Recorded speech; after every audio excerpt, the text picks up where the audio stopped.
My name is Linda Abraham. I'm the president and founder of Accepted. I'm going to be moderating this evening's webinar, which will be presented by Alicia McNeese-Nemankar. And the webinar, as you all know, is Multiple Mini Interview, Method, or Madness. Before we start, just a couple of housekeeping items to go over. Alicia may ask questions during the presentation and ask you to raise your hand in response.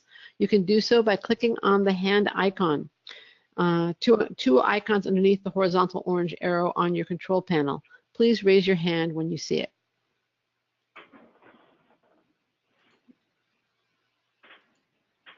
Okay, we're getting some hands up there. Good, good, fantastic. Okay, wonderful. And you can all put your hands down now. We also have a poll. Actually, we don't have a poll. But again, you can answer questions either in the question window, which will be used for your questions as well as your answers, or by raising your hand when requested to do that. We also have a couple of housekeeping items. Well, the handout, we have one handout for you. If you haven't printed it out, that's what I would recommend, that you download it and print it out. It's in the handout section of your dashboard. A few more points, and I already hinted at this. We use the question window for your questions, but we also use it for your answers. So if we ask an open-ended question, please post your answer in the question window. When you leave, you'll receive a brief survey. Please fill it out. We do look at those surveys, we review them, we use them to decide on future webinars, as well as to improve the ones that we give periodically. And lastly, I just want to tell you that we will announce a special discount for attendees today at the end of the webinar, so stay tuned. Finally, I'm thrilled to introduce Alicia McNeese-Nemankar, who will present Multiple Mini Interview, Method, or Madness today. Alicia started advising Accepted clients in 2012. She immediately was earning rave reviews from her clients. Prior to joining Accepted, she both evaluated applications and advised med school applicants as director of the UC Davis Postbac program. She brings enormous insight and experience with the medical school application process to the webinar this evening, and specifically to Multiple Mini Interviews. Without further ado, Alicia McNeese-Nemankar and Multiple Mini Interviews. Thank you for joining us, everyone. So my goal tonight is to give you 3 tips for each of the 4 different types of MMI interview stations. So I'm going to start by asking for a show of hands. How many people have received interview invitations at schools that use the MMI method? Okay, the hands are going up.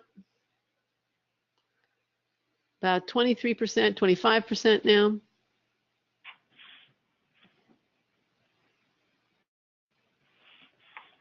Alicia, do you hear me? That's excellent. Yeah. So okay. 25%? 25%. Okay, exciting. So congratulations, you guys, on getting those interview invites. So for those of you listening, and for those of you who have had MMI interviews before, if you're a reapplicant, what did you learn about the experience? What could you have done? Yeah, go ahead. What could you have done better? If you could post that in the question window. Your responses in the question window. We'll give it a second, because sometimes there's some latency when a lot of people are typing at the same time.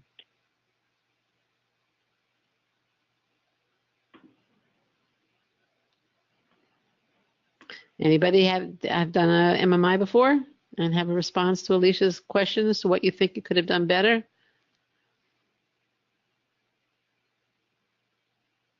Do you want to just move on, so far we're not getting a response? Yeah, so most wait, here comes one. Okay.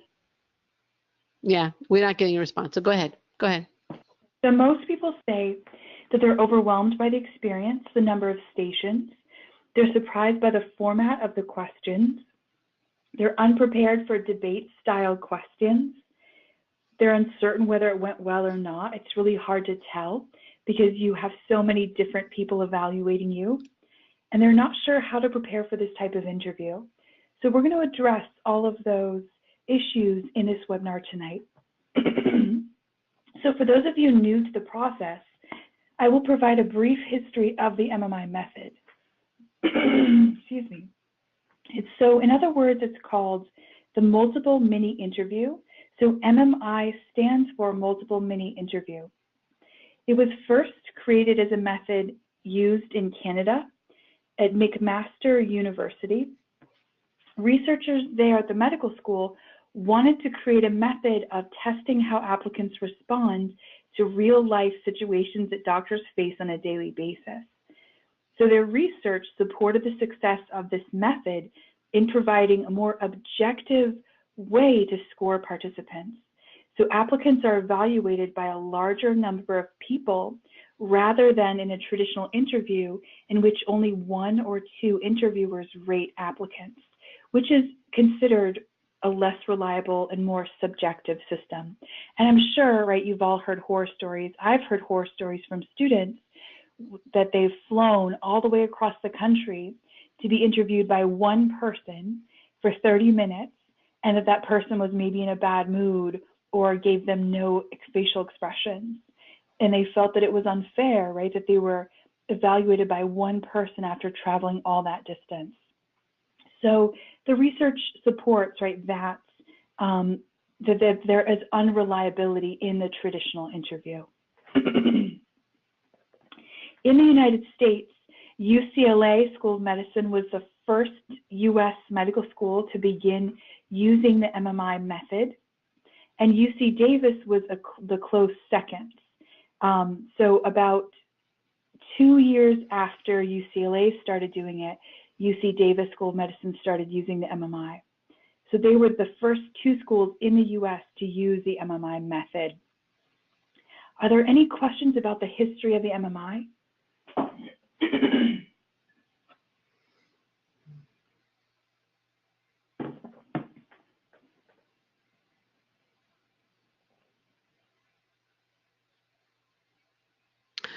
Simone asks, when did UCLA start using it?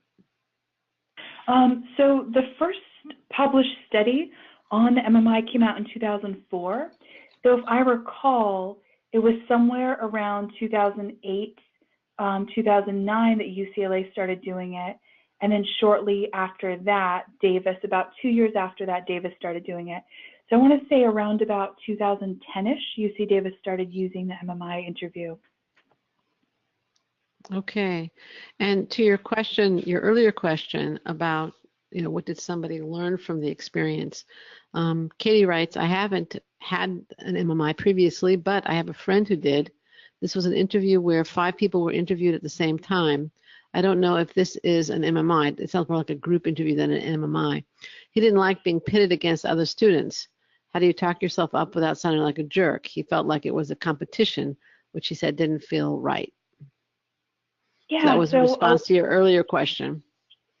Yeah, so a lot of schools are experimenting with different methods, trying to figure out what's the best, most equitable way to interview people. And so you'll see these days a lot of med schools doing a lot of different things. I recently had a student who was given 8-minute interviews. He had 2 different 8-minute interviews with 2 different faculty members. And the interviews were literally 8 minutes each. That was the total time for each interview. And then he was also interviewed with a group of people, and he said there was one girl in the interview process who didn't speak at all. There were 4 other males and 1 female, and she didn't even get a chance to answer a single question because everyone else was so aggressive. Wow. Yeah, so I've heard, that I know that it can be difficult to stand out when you're interviewed in a group like that. But easy ways, are to make sure, right, that you speak at some point. And often, trying to get in earlier in the conversation is better than waiting, being too polite, and then not being able to speak at all by the end of it. So, it's possible to be too polite, and it is possible to be too aggressive. It is challenging, and I'm sorry that sounds like that person had a negative experience where people were sort of competing with each other. But you can only do your best and find ways to demonstrate your kindness and consideration for other people while not sacrificing yourself or being too polite and not getting a chance to speak. So I agree it's difficult, and we can talk about some tips towards the end about how to approach that. Okay, and GD asks, how many other schools use this method? Do you have any idea what percentage of schools are using the multiple mini interview? Yeah, so I've been doing research on this. So about 70% of medical schools still use the traditional interview format, which is such a shame because as I've done some research on the history of the medical school interview, it was started to address the multiple applicant problem because when in the late 1800s, when U.S.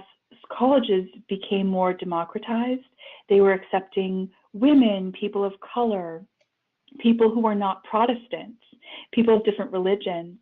And when that happened, these people were graduating from college and wanting to go on to higher education.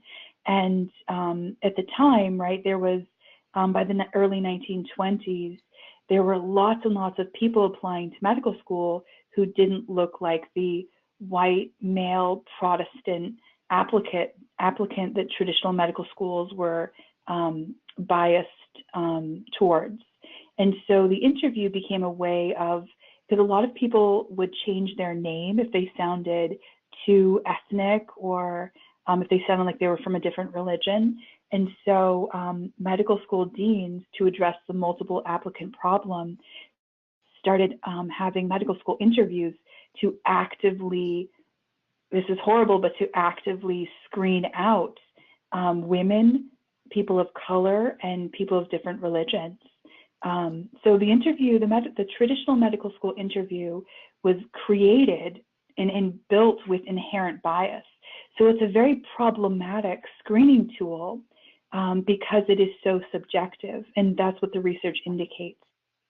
So that's why, to bring it back to the MMI, the multiple mini interview, the Canadian researchers were so excited about this method because it allowed for, 8 to 10 different stations and many different people screening applicants and rating applicants, so that it was a more reliable predictor.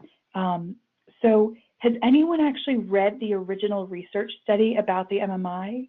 Can you give me a show of hands if anyone's read that original research? Anybody? Nope. Oh wait, there are 3 people with their hands out. So I guess somebody has read it, or else they didn't. They just had their hands up. Okay, awesome. I want to commend, if you've read that research study, kudos to you. That's wonderful because, right, that's the way to be informed. If you haven't read it, I highly recommend that you do read it because they give sample questions. And a lot of these research studies, if you spend some time reading them, they'll give away a lot of the interview questions that they use as part of their method. So it's very beneficial if you're looking to prepare for these interviews to read these research studies. So the original research published by McMaster School of Medicine was called an Admissions OSCE, the Multiple Mini Interview. And it was written by Kevin Eva, Jack Rosenfeld, Harold Reiter, and Jeffrey Norman. And it was published in the Journal of Medical Education in 2004. So that's when this really started gaining steam. And in that article, they prove, that it's more reliable. You get more predictable, reliable scores that correlate to a student's success and ability to graduate, right? Because they want to be able to predict after meeting a student and in meeting them and interviewing them. Ultimately, they want to be able to predict who's going to be able to succeed in our medical program and who's most likely to graduate. So the key points from this article, one of the most important phrases is that it is the ethical responsibility to ensure that reliable and valid admissions methods are utilized. Right? This is the premise of this approach. So the way to ensure that students who travel great distances are given unbiased experiences, they have set up a multiple station method. So by increasing the number of interviewers, right, this should have the effect of diluting the degree to which candidates are selected based on their chance assignment to a compatible interviewer team, right? So that's absolutely critical. So it's a great idea for you to read this study. I highly recommend it. It'll help you better understand how it developed, why they're doing it, and what they're looking for, most importantly for you. So they want, medical schools, they want data that provides objective admissions criteria. So are there any questions on this research before we move on? Some of you have asked me to chat you basically the title, and I'm going to do that. So go ahead. Yeah, definitely read that study. Yeah. So you're asking, oh wait, somebody even gave the link. Okay, I'm gonna, actually I can't copy that unfortunately, but I will definitely give you the title and the authors, and you'll be able to get the link, because I can't copy it unfortunately. Max was kind enough to post it, but I can't copy and paste it. Somebody Thank you, else, Max. yeah, awesome. Yeah. So all right, let me get this up, and Alicia, you can continue, okay? So to basically define what the MMI format is, there's an average of 6 to 10 stations. The most I've ever heard of is there might be 12 stations, but I've never heard of more than 12. So you're given a time limit at each station, as well as a time limit on the amount of time you have required to prepare. For example, what I mean by that is at UC Davis School of Medicine, they'll give you 2 minutes to read the prompt on the door before you can go in, and you have 7 minutes to speak. So you have a timed 2-minute period to read the question, think about it, prepare, and then 7 minutes to present. So some stations are in an open area, or some med schools use those small patient rooms, and you'll just rotate around to different rooms. So be prepared. It could be in a very loud open area where you can see and hear other people, or it might be in small exam rooms. So be prepared for anything. An evaluator is present at each station in addition to other participants. So if there's an actor there, the actor will be interacting with you, and then you'll have someone with a clipboard observing the interaction. There's 4 main types of stations that I've seen. Are there any questions about the format before we move on? And we'll have time at the end for more questions as well. Right. By the way, I did, and I was able in the end to copy and paste the link. So I've copied and pasted the title of the article, the journal it's in, the authors, and the link into the chat window. So you should be able to copy it out of there. Okay, let's continue. Oh wait, here's a question. So it's not as intimate as a traditional interview. Is that true? So that's an interesting question. So I would say it can be intimate, if you're in those small exam rooms and an actor is sobbing and crying and you're comforting them or trying to understand what the issue is to help come up with a solution. It could actually, it might feel more intimate in some ways because of, the way that you're interacting with the actors or with the other students. It's a little bit more, I think, high energy, high intensity in some ways. And you're moving around, rotating anywhere from 6 to 12 different stations. And, every 7 minutes or so, you're moving to the next station. So you're definitely not going to establish an intimacy with any one interviewer to the degree that you would in a 30-minute one-on-one traditional interview. But, you probably will, given the intensity of the stations, you might really forge some pretty intimate connections in a short period of time based on how high stress and high pressure it is. Okay, and then here's another question. Several people are asking, this is from a whole bunch of them, will they always know ahead of time if they're going to have an MMI or traditional interview situation, and is there any way they can find it out ahead of time? Actually, I've been collecting that data, and that's something that we'll publish on the accepted.com website. I'm sure you'll want to have that, Linda. Great. So we'll put together, I have all this information about which types of interviews each different medical school offers. So we'll definitely publish that, probably as a blog, right, or something. Yeah, that'd be great. Yeah, probably as a blog tip. So, keep reading our medical blog, and we're definitely going to have that information probably in the next couple weeks, if not sooner. Fantastic. All right. I think you're going to go into this question a little bit later, so I'm not going to pose it just yet. Okay. And then let me see if there's anything else.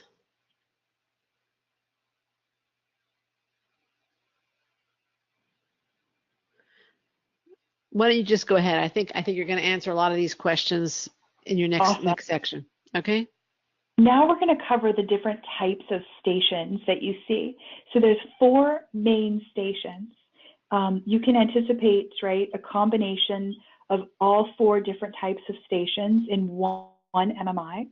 So the 4 stations are traditional questions. For example, like, why do you want to become a doctor, right? You're going to get that question everywhere you interview. The second type of question are the debate questions. And these are interactive often. So this often includes 2 different stations to argue for and against 2 different topics, right? You must, at some schools, they have you provide feedback on the other person's responses. So it's very much like a traditional style debate. Other schools won't have you provide feedback. They'll just want to hear your side of the argument. The third type of station are the team activities. So these include activities like drawing, using building blocks or other materials to work as a team to build a structure together. For example, Michigan State, they were using marshmallows and spaghetti noodles one year. So you can expect, any kind of building materials. The fourth station are the actors and fake scenarios. And these stations include actors who express strong emotions. So how do you prepare for each of these different types of stations? So for the traditional interview questions, I recommend that you review the basic questions you're going to get. Like, why do you want to be a doctor? You're definitely going to get that question. What have you done to reach your goal is a popular one as well. And why not pursue other careers, right? The discouraging version of that question. So to answer these questions to the best of your abilities, and probably one of the best pieces of advice I can give you is to study your AMCAS application, the activities section in particular, every day the week before your interview. So this will help you if you get a question like, tell me about your most meaningful leadership experience. This will bring your activities right to the tip of your tongue. If you need to recall exactly, what was your most meaningful clinical experience or, leadership experience, right? It's going to be on the tip of your tongue. Also, it helps you to talk yourself up, to look at how much time and energy and all the accomplishments that you've been able to achieve in getting ready to apply. So it helps you talk yourself up to remind yourself of everything you've done to get to this goal. So keep reviewing your AMCAS activity section every day before that interview. And practice, right? In order to excel in an interview, you've got to practice. Practice responding to all the different most common questions that you're probably going to get. And I'm always kind of shocked. I don't know about you, Linda, but I'm always surprised. The questions really don't change that much from year to year. Mm-hmm. No, they don't. Well, the qualities they're looking for don't change. Yeah, they really don't. So that should be kind of comforting, right? That's sort of comforting to know that, right, it is possible to practice the questions you're most likely to get. The next type of station are the debate questions. So for these, right, do your research on current topics in healthcare, right? You know what the hot topics are. The hot topics are always about sexual health, right? How to prevent STDs, abortion, stem cell research is always a hot topic, organ donation, right? There are certain topics in medicine that you just know, right, are ripe for being debate style questions.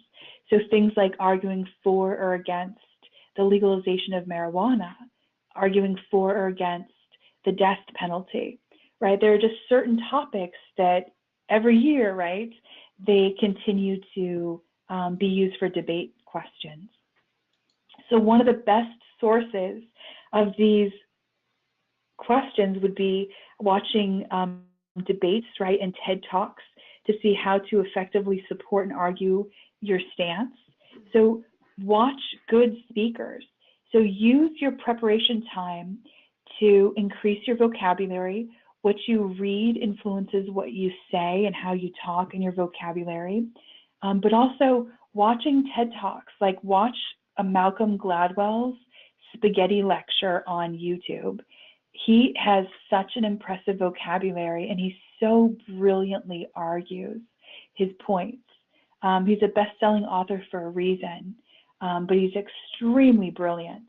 So spend some time listening to debates, watching TED Talks, and then paying attention to what makes an effective speaker or what makes them less effective, right? And make a list of these things and see how you can emulate them or practice these skills in your own speeches or your own arguments.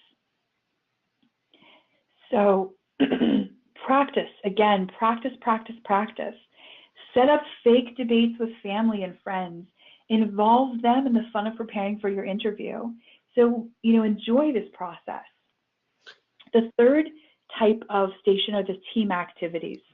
I would say the best way to prepare for this type of question is to practice explaining how to draw figures or taking direction when drawing an image without seeing it.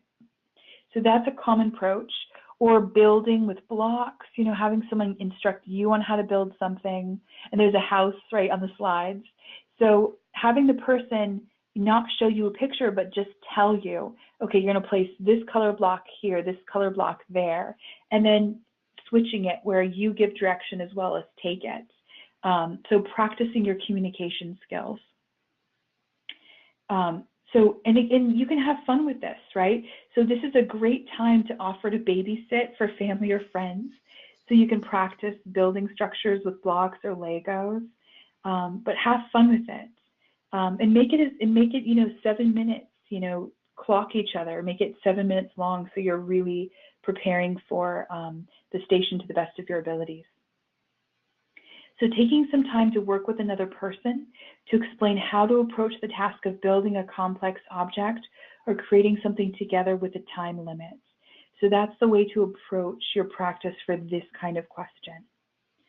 So for the actors and the fake scenarios, the best way to prepare for these stations are to participate in a mock interview. You can't really practice the actor stuff. You've got to actually do a mock, right? So, and these actors will come at you with really intense emotions. Some of them will swear at you. They'll cuss you out because maybe the situation is that you've hit their car and you're at fault and they want to see how you handle it. Or they'll have an actor sobbing who's about to get kicked out of school and you've got to figure out how to help. So just be prepared. The actor scenarios, really the best way to prepare is to do mocks, right? To practice addressing strong emotion in the moment. So the actors will often cry, express anger, and your goal is to remain level-headed and find a solution, whatever the hypothetical issue will be. So in order to do that, probably one of the best pieces of advice I can give you for this type of station is to ask a lot of questions, because you can't really come up with solutions if you don't have all the information you need. So in the beginning of an actor situation, you want to ask a lot of questions. So stay level-headed no matter what, and keep that goal in mind at all times. They're going to try to get your goat. They're going to try really hard. You just can't give them your goat. And in these situations, I recommend ending on a positive note whenever possible. So keep it positive, especially in creating closure to those experiences. So are there any questions about these tips before we continue on? Let's see, there are actually a lot of questions coming in. Ning asks, for the debate questions, do you choose which side you support? And that actually somebody else asked a very similar question. Well, that depends on the school. So some schools will tell you that you're going to argue pro-death penalty. Other schools will let you decide. So it varies from campus to campus. Okay. Do some schools, Katie asks, have some schools thought about doing both an MMI and a traditional interview? There actually, yeah, there are medical schools that use both formats, right? They're sort of transitioning between the two. Usually they're transitioning from a traditional to an MMI. So an example of a school that's using both would be Cal North State. That's a brand new medical school. Yeah. Well, Central Michigan University also uses both. There's not very many schools that are using both, but there are a few, and usually it's because they're in transition. University of Alabama uses both. So really there's so far, let me see, University of Michigan uses both. Okay. University of South Carolina at Greenville uses both. University of Utah, and that's in Wayne State. So those are the only, and this data is new, this is data from January this year. So it's very current. So those are the only schools that use both. Got it. All right, thank you. Let's see. Sabrina asks, what would you say to someone sobbing for 7 minutes? For example, what type of questions would you ask? Yeah, that's an interesting That's question. a great question. Yeah. Yeah. Sometimes, you know, like the best way to approach someone who's sobbing, is to sit with them for a moment, perhaps not even to speak, but just to sort of create a presence and to sit with them, maybe to offer them tissues. And often, right, we're not expected to read each other's minds. Often I think the best approach would be to ask the person, how can I help? What can I do to help? Right. Because you're not a mind reader. Right. Let's see. A lot of questions. Okay, somebody's asking if the webinar is being recorded. Yes, it is being recorded, and we will share the link with you.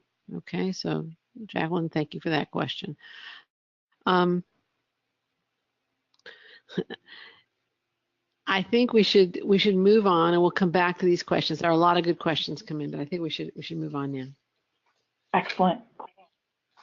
So to give you an overall strategy for success, beginning and ending every interaction with gratitude can be a very successful approach, right? There's a wonderful book called The Science of Gratitude, and it's written by a UC Davis psychology professor, and he argues that gratitude is the most complex emotion that humans are capable of, because it requires a very complex set of emotions to be at play at the same time. So it's a great book. It's worth reading. But if you start every interaction with gratitude and end it with gratitude, you're beginning and ending at the highest possible level, right? There is no higher connection you can build than one based on gratitude. And I would say, it's important for you to remember that you are the most important and powerful person in the room, right? You're the most powerful person in the room in an interview because you get to decide what you share and what the interviewer takes away. So you're actually the one who's, leading the show. You're in charge of what you say, how you say it, what you repeat, because that sticks in people's memories. So you are the most powerful person in the room. And pausing for dramatic effects, smiling even if they don't smile back at you, repeating what you want them to remember and to take away, right? There's some very powerful strategies that you can use to make an impression. So practice, right? Practice to make sure that you do your best on the day of the actual interview. And I'm excited to share that my first student this cycle has received an acceptance. He interviewed 2 weeks ago, and a week and a half after his interview, he was called with an acceptance. So he did such an exceptional job, right? They called him very quickly to accept him. So practice, right? And I did 2 mocks with him. So you've got to practice in order to do your best.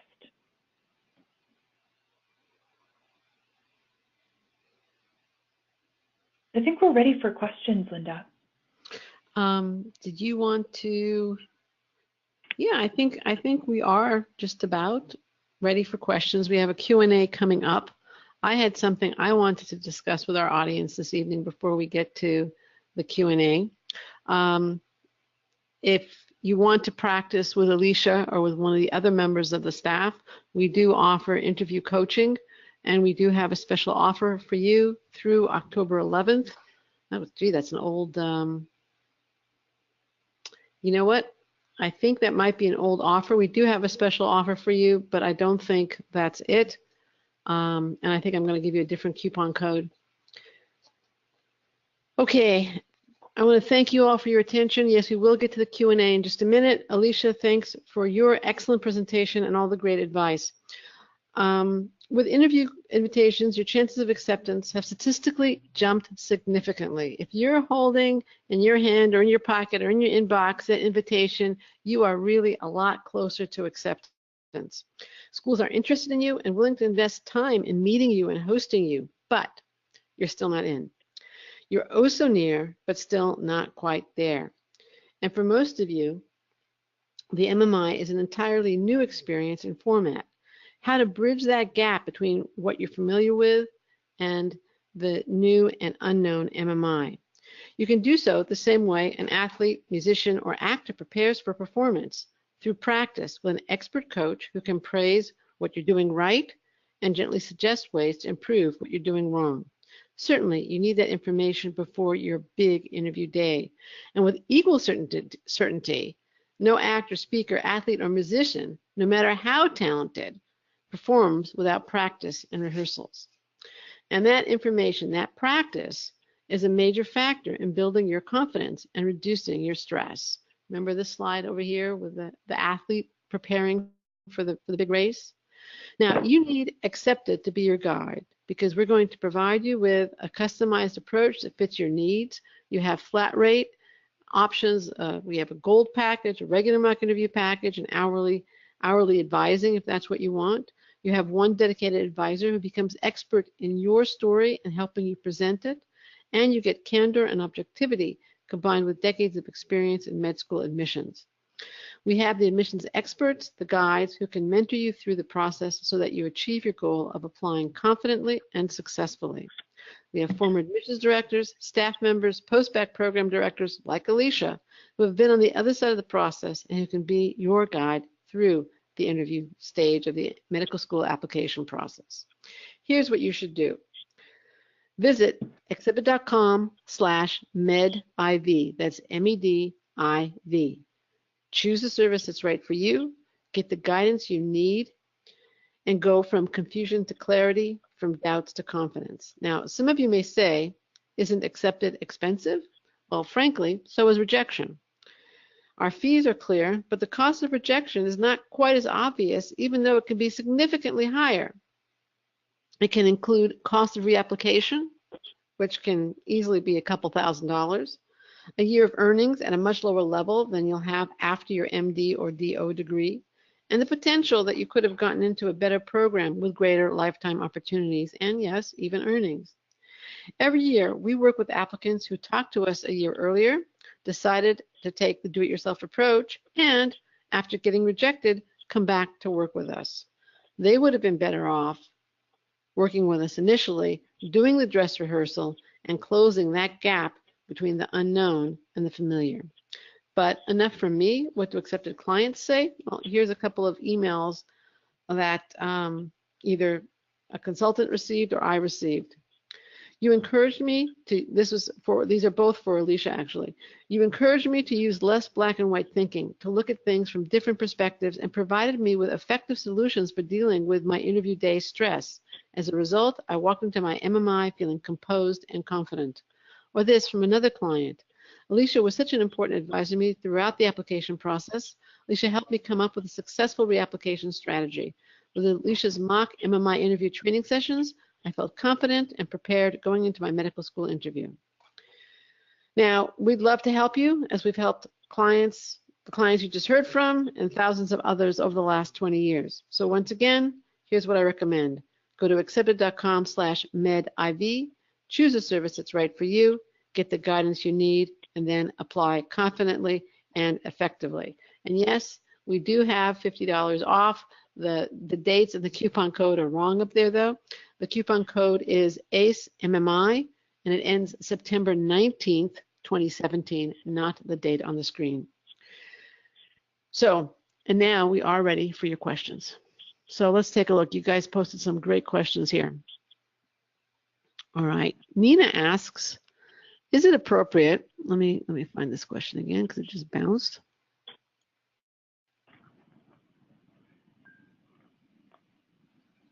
Hold on a second.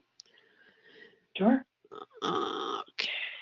Is it appropriate to provide physical contact, for example, a hug or a hand on the shoulder for someone who is crying? Hold a hand. If it were me and you're in an actor situation and the person is sobbing or upset, I think it's always better to ask permission. So that being said, it might become awkward. So it might not, it just might not be, it just might not be a good idea to do it at all. But I think as long as you ask permission to touch someone, that would be appropriate.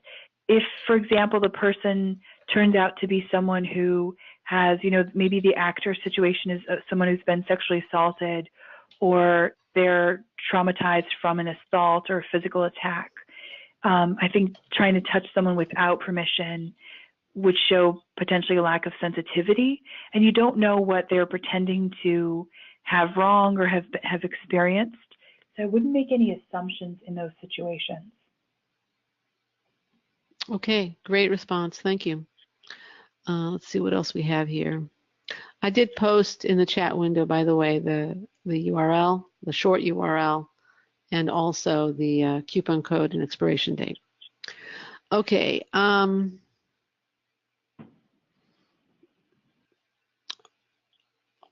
Abigail is asking, what is the ratio of these different types of questions? You discussed 4. Is there any rule of thumb? Will there be 25, 25, 25, 25? Will it be one school will only have one and none of the other kinds? Does it vary all over the map? What guidance can you give on that one? Yeah, so often you'll see, like maybe 2 of each of those, that would make up about 8 stations. So I think you could safely assume every school that has the MMI, and it's 26 different med schools in the US use the MMI method today, right? That's current data. So those 26 schools, you're going to see anywhere from 8 to 12 stations. So you can safely assume you're probably going to see at least 2 of each of those 4 different types of stations. Maybe you'll have a couple more traditional questions, like, why do you want to be a doctor, or why our school kind of stuff. I know at Davis, they used to have an associate dean. He would have students go into his office for that station, and students would answer a question like, why medicine, or, why not another career in the health professions, why medicine specifically. So I think it's safe to assume you're going to see a combination of these 4, but you probably, you might see more traditional questions than any of the others. Okay, here's a really, really good question. We have a wonderful audience this evening. Thank you. I understand that you are exponentially closer to getting into a school after getting an interview invite. So if that's the case, what are some reasons why a school would reject an applicant after an interview? Would it be more so that the applicant not doing well as rated individually on or the applicant not doing as well as the others in the group, or the applicant not answering according to what the interviewer expected. And those are a couple of scenarios. I think the basic question is, how does the interview play into the whole evaluation process? Yeah, so the interview is one piece of the puzzle. So they're going to be looking at your scores, your GPA, your MCAT scores. They're going to be looking at your all of your essays, your personal statement, your secondary essays, and then they're going to be evaluating the ratings from the interview as well as any comments by interviewers. So the interview isn't everything, but it also does play a big part of it, because right, if for example I led the interview process for our postbac program for over 5 years, and the reasons why I would recommend rejection for applicants would be if students were rude, if they talked over other people, if they showed contempt for the other people. We began interviewing in panels towards the end before I left. So, there's ways that students can really demonstrate. I mean, we are trained, in reading facial expressions. I trained in Ekman's method. So it's very easy to see contempt, or to see, pride, or these reactions to other people's responses, or in the way they interact with the interviewers. Some students, I think there was one student I'll never forget, the entire interview, he sat back in his chair with his leg as widely crossed as possible. He had like his right ankle on his left knee, and he was sitting like leaning back in his chair, like really comfortably, and had his leg crossed, and he was taking up a huge amount of space. And I'll just never forget just how he was super rude to the other applicants. And he made it very easy to make a decision. So when people don't answer their questions, maybe they go off topic, or they're not able to answer the questions, if they are extremely rude to other people in the room, if they are too narcissistic, meaning they take credit for things that aren't really possible. Say that they're a volunteer in the emergency department and they got people blankets, and they're claiming to have saved someone's life, because of these brief interactions, right? So taking too much credit. So there's various things that people do that kind of really let you see their true colors. So when I give mock interviews, I make sure that I give clients feedback on body language, facial expressions especially, and then also the composition and rhetoric of their responses. So I'm finishing a master's degree in composition, rhetoric, as well as literature, 2 different degrees.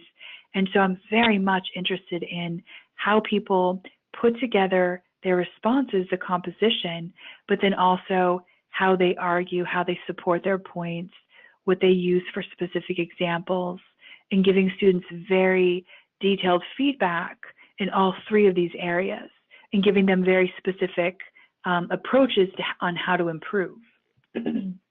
So it's a lot of fun. I think students learn a lot about themselves, and it's my favorite part of the interview process because, right, I've spent hours getting to know clients over the phone and assisting them with outlines and discussing drafts and strategy.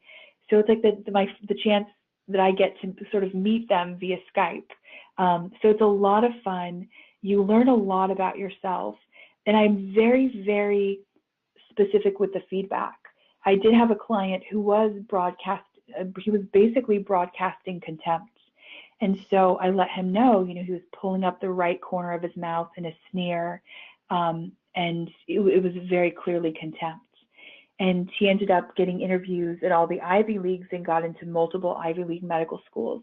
And I'm not sure that would have happened if he had unconsciously continued to broadcast contempt to the interviewer.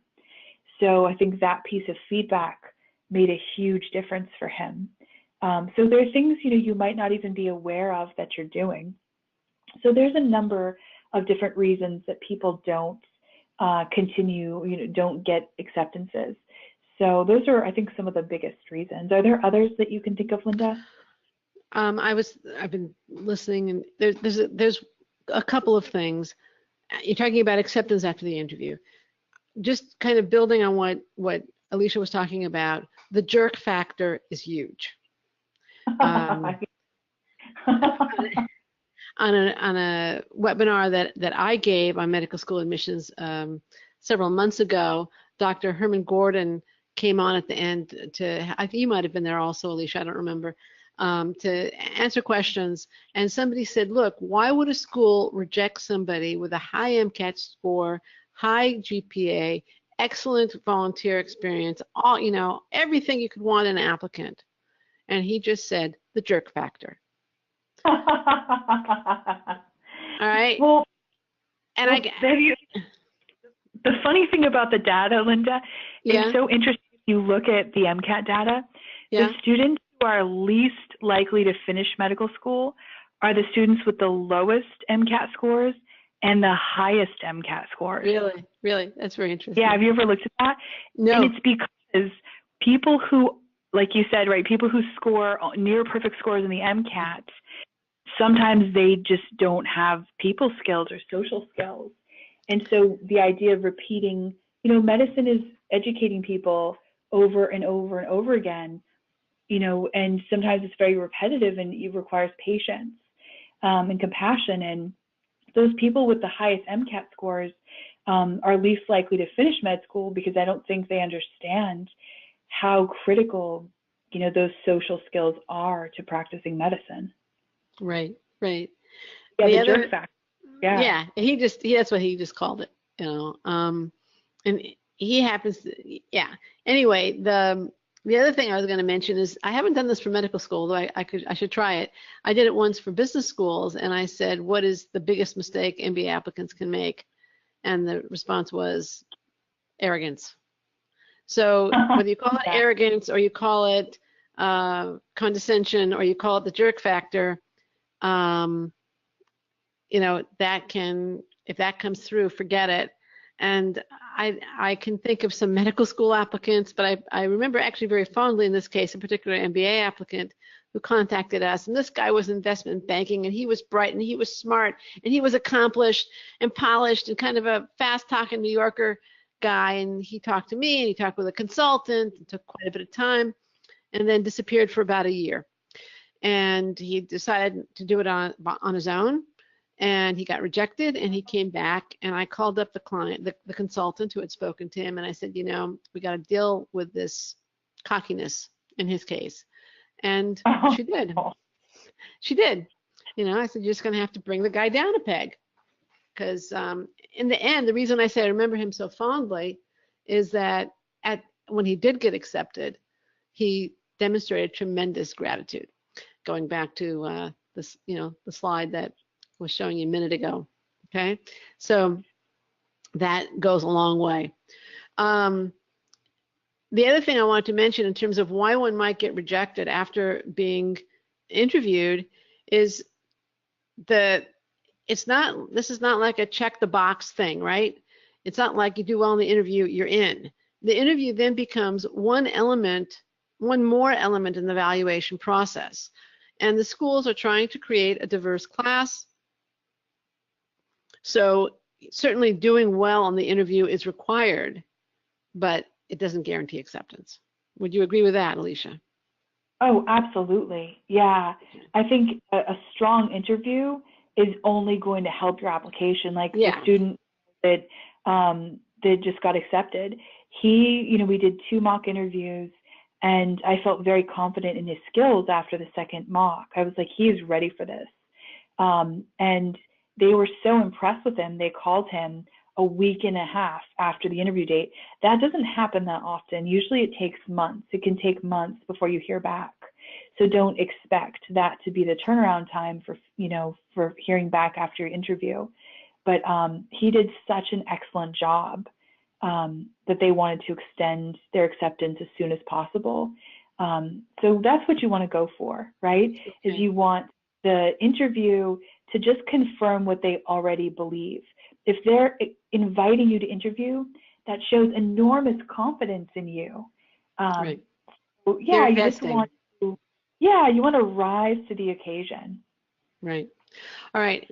This is another question. I think this is a really important topic, and Sheila's building on it. Okay. She says, touching on what you just said about not being too prideful and narcissistic, how would you say one should go about presenting oneself confidently while not coming across arrogantly? I find it difficult to come off humble, but at the same time not underplay myself. Yeah, That's a so really good question. it is, it is. And I had a conversation with a client about that today, actually. He was saying, you know, how do I talk about my accomplishments without sounding arrogant?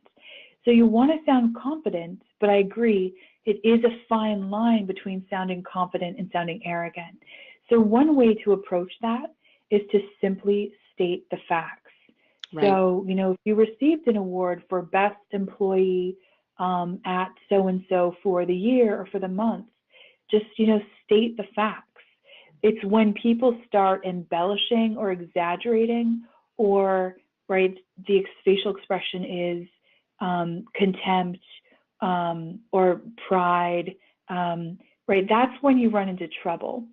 So simply stating the facts can keep you safe from bordering on arrogance. Right. Absolutely. It's when you say things like, I'm the only one who ever did X, Y, Z, that you're going to come Yeah. across as arrogant. If you have a sneer on your face, if you don't thank people for inviting you, spending their time with you, considering you, there's a certain lack of appreciation and perhaps the beginning of arrogance. But if you are thanking people for considering your application, spending the time to interview you, giving you lunch, whatever it is, answering your questions, then there's already intrinsic to the gratitude, there is humility. Okay? And then the other thing is when you give others credit. I'm giving you an example. This is not true. I chaired a committee that accomplished whatever it accomplished, and I had such a great team. And as a group, we did blah, blah, blah, blah, blah. I innovated in this way, and the team really just ran with it. Now, I made this up on the spot, okay? That is highlighting your leadership, giving credit to your team. And Alicia, did I come across as arrogant with that made-up scenario? No, I mean, I can't see your facial expressions, but it sounded good to me. Yeah, it sounded good to me. Yeah. Okay. All right. I think, again, giving credit, being appreciative, expressing gratitude while describing what you have accomplished will keep you on the right side of that confidence, arrogance border. All right. We have a few more questions, and then I think we're going to wrap up. Aniqua asked, how should we best prepare for questions about medical ethics? I know you touched on that, but maybe where is it a matter of reading certain papers or journals or? Well, medical ethics is a whole field unto itself, Yeah, right? Very complex one. Yeah, it's so I mean, it's a whole subject of study, and most hospitals have, you know, like an ethics board that meets to make decisions about complex cases or patient situations. And you actually, as a student, I don't know if you guys know this, but you can join those boards. You can get involved in medical ethics during your undergraduate education. So if that's something that interests you, and you're not applying maybe this cycle, you should definitely get involved. There's definitely ways to do it. So medical ethics is a whole complex field of study. You are not expected to know everything, right? You have not completed medical training yet. So don't freak out or panic because you're not expected to know everything. So that the key to medical ethics is basically, in a nutshell, you know, you might get a question like, okay, you have someone who's an alcoholic in their 20s, and then you have someone who's been a contributing member of the community who's in their 70s and who's a grandparent? Who would you give a liver to, right? But in reality, you're never going to have to make those decisions on your own. So anytime you get an ethics question where they're really trying to force you to make a decision, one of the safest ways to approach that is to say, I would, defer to the decision of, a medical ethics board, or request support in making that decision. I mean, doesn't that sound horrifying to have to make a choice like that, Linda? Oh, yeah.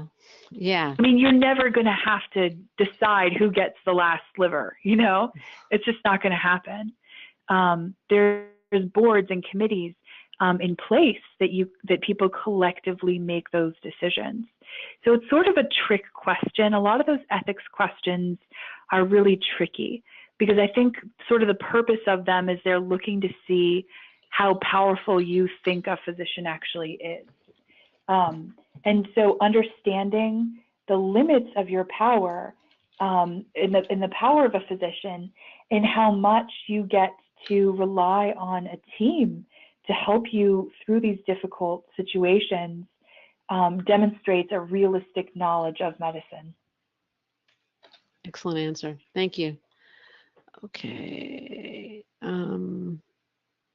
Let's see.